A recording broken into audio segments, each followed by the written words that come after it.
कहते हैं शीशा हमसे कभी झूठ नहीं कहता, मगर कई कल्चर्स में आईनों से जुड़े बहुत मिस्ट्रीज होती हैं। माना जाता है कि मिरर्स हमें एक पैरेलल बर्ड से जोड़ते हैं, लेकिन यही मिरर हमें एक ऐसे बर्ड में ले जाए जहां से हम बाहर ही ना आ सकें। तो हर रोज़ जब हम अपनी खूबसूरती को शीशे के सामने निहारते हैं, तो बदले में वो शीशा अगर हमसे हमारी खूबसूरती का एक हिस्सा ले ले तो। ऐसी ही एक कहानी है लंदन शहर में रह रही लिली की। लंदन सिटी सपनों का वो शहर जहां लिली का बचपन से ही सपना था कि वो अपनी लाइफ लंदन में जिए। और जब लिली की पहली नोवेल बेस्ट सेलर बनी तो उसके सभी सपने सच होने लगे। उसने लंदन सिटी में एक बहुत ही बड़ा सा अपार्टमेंट खरीदा। लिली अपने अपार्टमेंट के इंटीरियर को लेकर काफ़ी सिलेक्टिव थी, तो उसने तय किया कि वो खुद ही अपने घर का इंटीरियर करेगी। वो अपने बचपन की दोस्त सोफिया के साथ अपने नए घर की शॉपिंग के लिए निकल पड़ी। पूरे दिन शॉपिंग और घर सेट करने के लिए तरह तरह कामों के बाद दोनों काफ़ी थक गए थे। वो वापस लिली की अपार्टमेंट की तरफ लौट ही रहे थे कि लिली की नज़र रोड साइड पर रखे एक मिरर और उसके सामने बैठे एक बूढ़े आदमी पर पड़ी। लिली उसके पास जाने लगी। लिली को उस मिरर के सामने आते ही वो बूढ़ा आदमी पागलों की तरह चिल्लाते हुए वहाँ से भाग गया। सोफिया को ये देखकर बहुत अजीब लगा, लेकिन लिली का सारा ध्यान उस आईने पर था। वो आईना कोई मामूली मिरर नहीं लग रहा था। उसके फ्रेम पर बहुत ही पुराने ज़माने की पॉलिशिंग थी। ऐसा लग रहा था कि मानो ये मिरर किसी महल के लिए बना हो।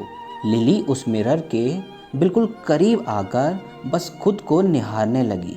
सोफिया ने लिली को आवाज़ लगाई, लेकिन उसको कुछ सुना ही नहीं दिया। वो उस मिरर में खुद को देखकर खो सी गई थी।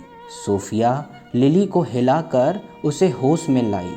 तभी लिली ने उस मिरर को उठाया और सोफिया से कहने लगी, ये मेरे घर में कितना अच्छा लगेगा ना। इससे पहले सोफिया कुछ बोलती, लिली उस मिरर को लेकर आगे चलने लगी। वो दोनों घर पहुंच गए और लिली ने उस मिरर को अपने बेडरूम पर लगा लिया और उसे देखकर मुस्कुराने लगी।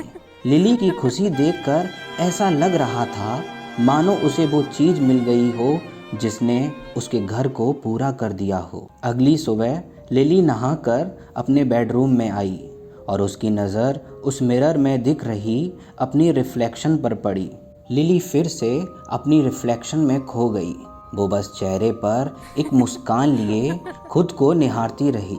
तभी लिली का मोबाइल बज उठा और लिली फ़ोन की घंटी सुनकर अचानक से होश में आई। वो फ़ोन में देख रहे टाइम को देखकर चौंक उठी। 2 घंटे बीत चुके थे। वो न जाने कितनी देर से बस खुद को ही उस मिरर में निहार रही थी। पर यह सिलसिला यहाँ रुका नहीं।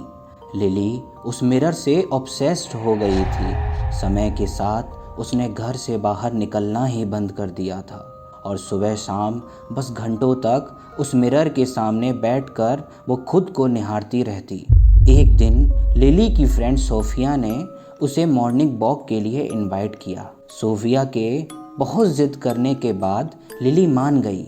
अगले दिन सोफिया पार्क में लिली का इंतज़ार कर रही थी, लेकिन जब लिली पार्क में पहुंची तो सोफिया उसे पहचान ही नहीं पाई।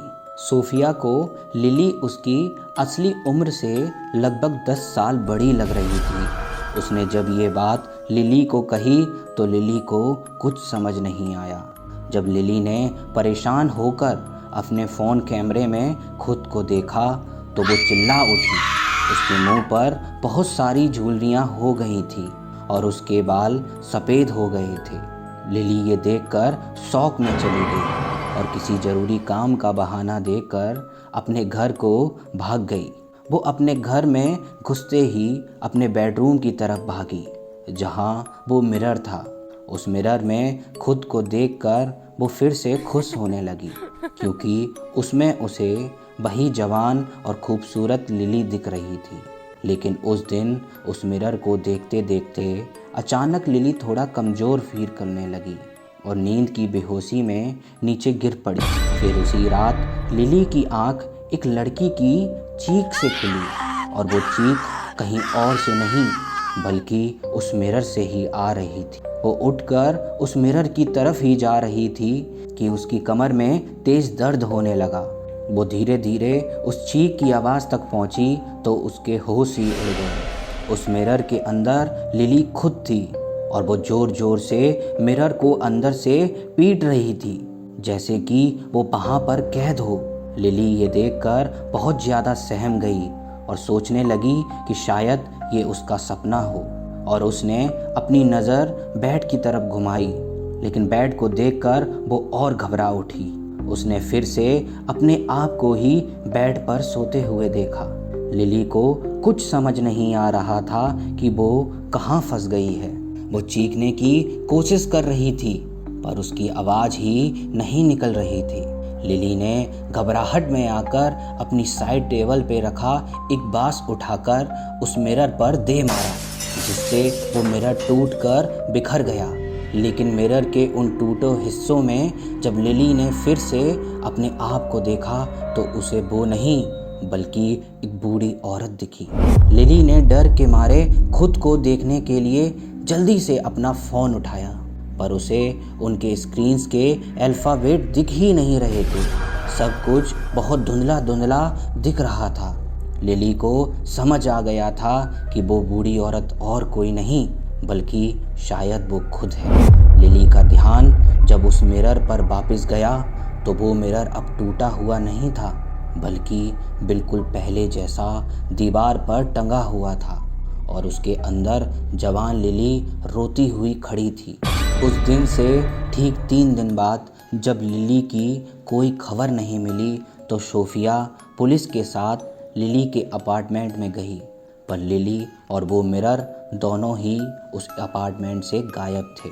आज तक कोई भी ये नहीं बता पाया कि लिली के साथ क्या हुआ, पर लोगों ने इतना ज़रूर सुना है कि एक बूढ़ी औरत लंदन के अंधेरे सड़कों पर एक मिरर के सामने बैठकर खुद को निहारती रहती है। आपको क्या लगता है? कमेंट करके हमें बताओ। अगर आपके पास भी कोई ऐसी रियल हॉरर स्टोरी है तो हमें ईमेल करें अपना एक्सपीरियंस और please subscribe our channel the brutal talks. हम हर संडे ऐसी ही रियल हॉरर स्टोरी आपको सुनाते हैं।